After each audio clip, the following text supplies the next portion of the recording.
Finally starting some greenery on this layout. Started out with a regular base plaster that's been tinted.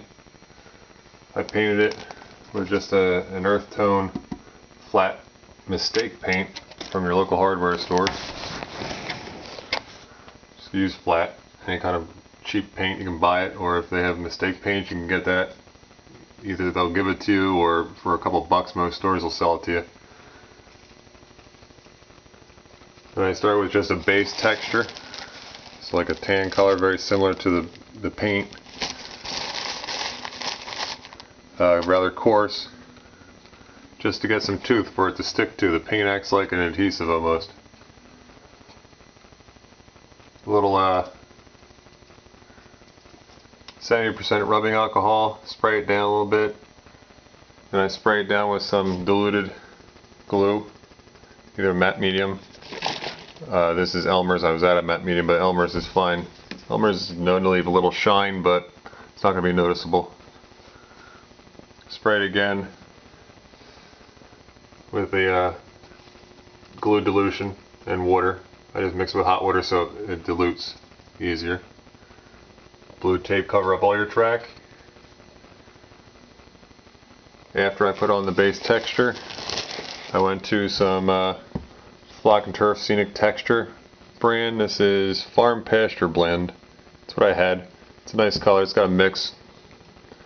It's got some of the like static grass in there, bits and pieces. Sometimes they even have chunks of little wood and everything in there. Nice product. I really like this one. I like the Scenic texture. Scenic Express. I'm sorry, Scenic Express. I did put a little of the darker, coarse texture underneath of it, just to like give a little depth to it. Once that's all done, I spray it again with some of the rubbing alcohol and then more of the diluted glue.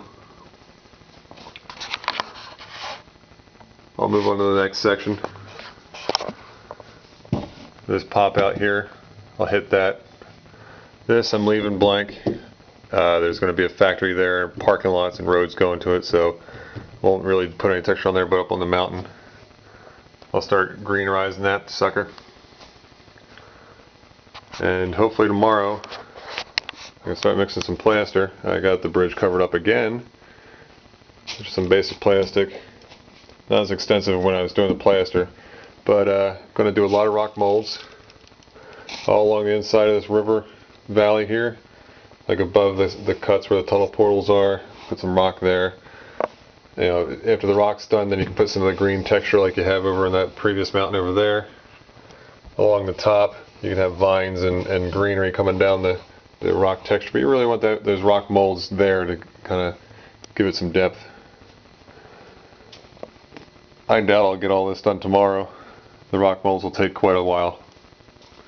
You gotta mix them, pour it into the mold, stick it on there and hold it on until it sets up, and then peel it off, move on to the next one. Sometimes I can do two at a time, one for each hand. That depends on the situation. Here's a quick drawing I did years ago, just an idea of what I wanted it to look like. It's getting there. This is the that's the scrapyard, the team track. This is that factory. It's actually a DPM factory. I have a road going through this town, a church, and a couple buildings, gas station or so over there. This track down here is actually this bottom track coming out of the tunnel. I drew this years ago, like I said, just an idea, get it on paper out of my head so that I can visualize a little bit better. Now it's starting to come true. Getting there. Rock molds I have. The only two store-bought ones are these here, just because I was curious what they're like.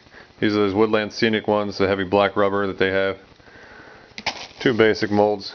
They're nice. All these other ones I actually made myself. Let me flip the light on, hold on.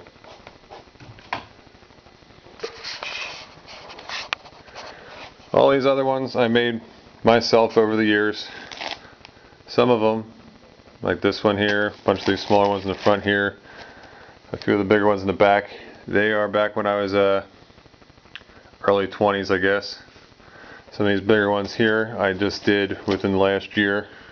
They last quite a while. As long as you clean them off and get all of the plaster out of some of the nooks and crannies, they'll last. One thing to do is hit it with like some talc powder or something like that, because sometimes they'll get a little sticky. If it's kept in a hot area or a cold area, something like that, the temperature changes kind of almost draw the latex rubber out of it, and they can stick together. The talc powder kind of keeps that from happening. But I got all kinds of rocks and textures and stuff. I got a lot to work with. Some of the bigger ones you can use portions of it. Smaller ones working, like this one here, it's good for above a tunnel portal. It's a nice shape. It's got a lot of nice texture in it. A lot of nice nooks and crannies and stuff in there. But I got all kinds of shapes and sizes I've made. This is my scenic bin. I usually just carry this around. It has tons of different scenic stuff that I use. More textures. There's some woodland scenic stuff. That's a coarse, burnt grass. I'm sorry, that's fine actually. These bins, I actually made this, I guess about a year ago. Ground up foam. I got a little mini food processor. Chopped it all up. I'm sorry, no, this was done with a regular blender. You can't make mixed drinks, no margaritas in the blender after you're done with this stuff. It pretty much permanently stains it. You gotta get a dedicated blender. But that's a ground up foam, like you'd find in like a sofa or some auto cars, something like that, car seats. Chop it up, put some tints and stuff in there. I got all kinds of colors I've made. Some medium greens, dark greens. It's a fun project to do, and it's damn near free. If you can get the foam free, a lot of places have scrap, upholstery stores and stuff like that. They'll give you the scrap. The tints cost you a couple bucks maybe. You make endless amounts of scenic texture. This is a nice product here. Green moss. They have stuff like this in Michaels and AC Moore. I've seen it. This bag's been around for a while, but it's got just a neat moss texture. I use this as almost underbrush in my forests, the woods and stuff. I'll put that in before I start planting some of the trees. It just gives that underbrush look to it. It looks really nice. This is one of my favorite here. This one is nice. This is the Scenic Express. This is a Alpine Meadow blend. This sucker's got little rocks in it and twigs and nice, static grass in there, a little coarser texture. It's a real nice blend. Looks good on some fields, even up a little bit of the hills and stuff. Really nice. Might want to consider that one. Spray adhesive comes in handy in some situations.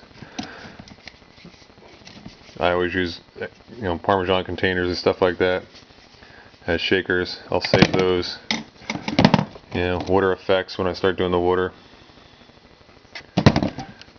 Just all different types of glues and adhesives, more textures and stuff that I've made or just blended together, make different colors. All these tints come in handy for doing rocks. This is just a Tinsol type brand. Get it at the hardware store I work at. Burnt umbers, greens, browns, tans, all different colors.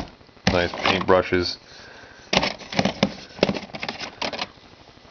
These are nice. Marker pens. I use those for doing lines on roads. Whites and yellows, stuff like that. Parking lots, it works out well. When I start doing some of the rock molds, I'll tint the rock, but then you get some of that Tinsol. I'll dilute it down with some water and some rubbing alcohol and spray it on the rocks. Brings out some of the texture. I got a dark color, like a black, brown. It all depends what kind of rocks, what situation you're doing, what area of the country or world you're doing. You can use grays, blacks, tans. You can even throw some, get a green one, get like a mossy tint to some of the rocks that you do. I'll make a video of that probably tomorrow, doing some of the rock molds.